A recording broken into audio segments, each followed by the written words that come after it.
Por años, los asesinos seriales han marcado a todo el mundo en su época. Algunos recibieron su respectivo castigo y ahora se encuentran tras las rejas. Otros siguen sin ser descubiertos. Sin embargo, a pesar de que se habla de sus fechorías y de sus horrores, nunca se ha estudiado lo que había dentro de su mente. Bienvenidos a nuestro podcast de asesinos seriales. En esta ocasión les contaremos de la pareja conocida como Ken y Barbie Killer. Comenzaremos con Bernardo, mejor conocido como Ken. Bernardo tenía un patrón de conducta repetitiva. Asaltaba a sus víctimas en los alrededores de las paradas de colectivo. Elegía muchachas jóvenes que regresaban a sus casas desde el trabajo o el estudio. Las seducía con fórmulas simpáticas ensayadas en su trabajo como vendedor. Las llevaba a un sitio oscuro y solitario donde las golpeaba, las insultaba y las violaba. Con el aspecto de niño bien que tenía, no le costaba ganarse la confianza de las desconocidas a las que abordaba en la calle para sus fines perversos. El primer ataque registrado de Bernardo tuvo lugar el 4 de mayo de 1987. Una joven que acababa de descender de un bus fue atrapada y brutalmente violada muy cerca de la casa de sus padres. Desde ese día y solo una semana hubo otros 2 ataques similares. Todas las víctimas eran muchachas de entre 15 y 21 años. La violación iba acompañada de golpes, palabras insultantes y duras amenazas tendientes a desalentar toda denuncia. La repetición del patrón de abusos llevó a la policía a concluir que se encontraba frente a un mismo agresor que fue bautizado ya como el violador de Scarborough y que aterrorizó a los habitantes de ese suburbio a fines de los años 80. Ok, gracias Emiliano. Ahora seguiremos con Sander, el cual nos hablará acerca de Karla Homolka, mejor conocida como Barbie. En 1987 conoció a Karla Homolka. Cuando él tenía 23 años, ella solo tenía 17. Como él, nada en el aspecto exterior de la joven despertaba desconfianza. Era bonita, simpática y lo que solía calificarse como una chica popular. Sin embargo, nunca se enteró de los atroces actos que Bernardo hacía hasta que se lo confesó. En vez de escandalizarse, Homolka cooperó para concretar un perverso acto contra su propia hermana. Aquel 23 de diciembre de 1990, durante el encuentro familiar, Karla virtió un anestésico que había tomado de la veterinaria donde trabajaba en la bebida de su hermana. Esa misma noche, mientras el resto de la familia dormía, Karla colocó un pañuelo con otro anestésico inhalante en la boca de su hermana, ya inconsciente, y asistió a la violación de la adolescente por su marido. La perversión no acababa allí. La pareja filmó la violación para poder luego revivir la escena. Al año siguiente, el 15 de junio de 1991, Paul Bernardo secuestró a Liz Mahaffey, una niña de 14 años, y la llevó a la casa donde ya convivió con Karla. El ritual se repitió durante varios días. Drogaban a la joven, abusaban de ella, filmaban la agresión y finalmente la asesinaron. Y para deshacerse del cuerpo, la cortaron con una sierra circular y arrojaron los restos de Liz a un lago cercano.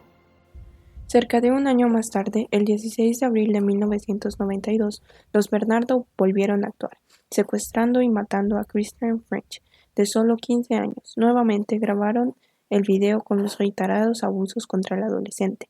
Esta vez abandonaron descuidadamente el cuerpo de la niña en la zanja de un camino rural.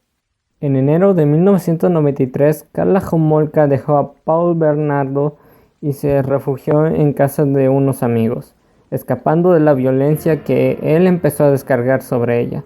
Tras una de las golpizas, ella terminó en el hospital. La policía, que ya empezaba a sospechar que Bernardo era el violador de Scarborough, interrogó a Karla, que decidió cooperar. 2 meses después, una muestra de ADN confirmó la implicación de Paul Bernardo en la serie de violaciones que habían asolado su antiguo barrio a fines de los 80. Homolka logra a través de su abogado un acuerdo de clemencia a cambio de testificar contra su marido. Entre otras cosas, lo acusa de haber violado por lo menos a 30 mujeres. La justicia pactó con Karla en el convencimiento de que no tenían suficientes evidencias contra Paul Bernardo para acusarlo por el asesinato de las 3 adolescentes. En realidad, durante el allanamiento de la casa de la pareja asesina, habían pasado por alto el escondite donde se encontraban los videos filmados durante las violaciones. Cuando estos aparecieron en un segundo allanamiento, fue muy tarde. Legalmente, al acuerdo que le garantizaba la clemencia a Homolka. Entonces, a cambio de su colaboración, Karla solo fue condenada a 12 años de prisión, a pesar de que en las grabaciones ella no aparecía como una víctima más de su marido, sino como su cómplice. Su papel estuvo muy lejos de ser una testigo pacífica, forzada o manipulada por la policía. Vale la pena destacar que a pesar de sus atroces actos, motivó a miles de escritores a publicar libros sobre su caso. Al mismo tiempo, inspiró a un director para hacer una película basada en el caso, en 2005. Y es mencionado levemente en un documental de Netflix llamado No te metas con los gatos, cuyo propósito es hablar sobre otro asesino serial que luego hablaremos de él. Ok, después de esta valiosa información, ahora iremos con la parte psicológica de los 2 asesinos. Psicológicamente, encontramos en Paul el origen de toda este cambio drástico que tuvo en su personalidad, desencadenado por la noticia que recibe de parte de su madre en una discusión sobre que él no es hijo de quien creía que era su padre, sino que es producto de una relación ilícita fuera del matrimonio. Y entonces él, a partir de ese momento, cambia de manera drástica su manera de relacionarse con las mujeres, queriendo descargar en las chicas con las que él se topaba o con las que él se relacionaba el coraje y la impotencia que sintió al enterarse que su madre había tenido una aventura con un novio, siendo ya teniendo otra pareja, y entonces pues quedando embarazada, buscando con esto desquitar todo el coraje, el resentimiento y también el sentirse un objeto por parte de su madre con cada una de estas señoritas, a tal grado de abusarlas sexualmente, matarlas y ya incluso practicar la necrofilia.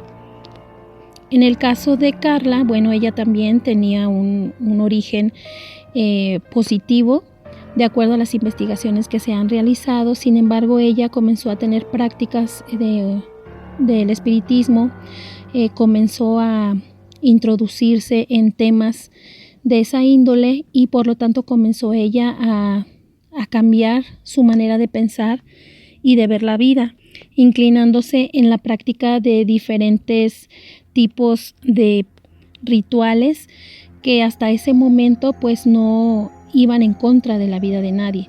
Sin embargo, al conocerse ambos, tanto una personalidad como otra se complementan en una relación donde hay un dominante y un dominado.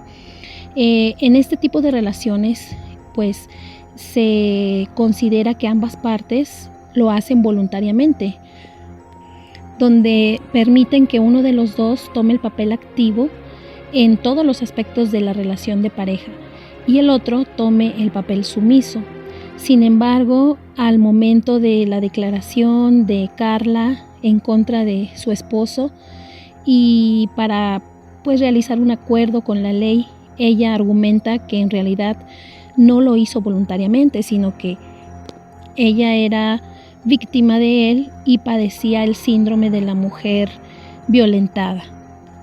En este caso nosotros vemos que aun cuando las bases de la personalidad se fundamentan en los primeros años, situaciones posteriores, el practicar o introducirse en la práctica de algunas creencias, juegos, etcétera, pueden influir demasiado en la personalidad, sobre todo adolescente, que es cuando podemos decir nosotros que puede sufrir un cambio. Es por eso que es muy importante que si se sientan las bases en la infancia, pues en la vida adolescente se reafirmen y que estas bases pues estén fundamentadas en Dios y en su palabra, que aunque no lo hace exento de las influencias, sí marca una gran diferencia en que cada quien tome decisiones que le permitan tener un desarrollo óptimo en su personalidad, independientemente de las situaciones adversas que enfrente. Muchas gracias por su atención y nos veremos en el siguiente capítulo de Asesinos Seriales.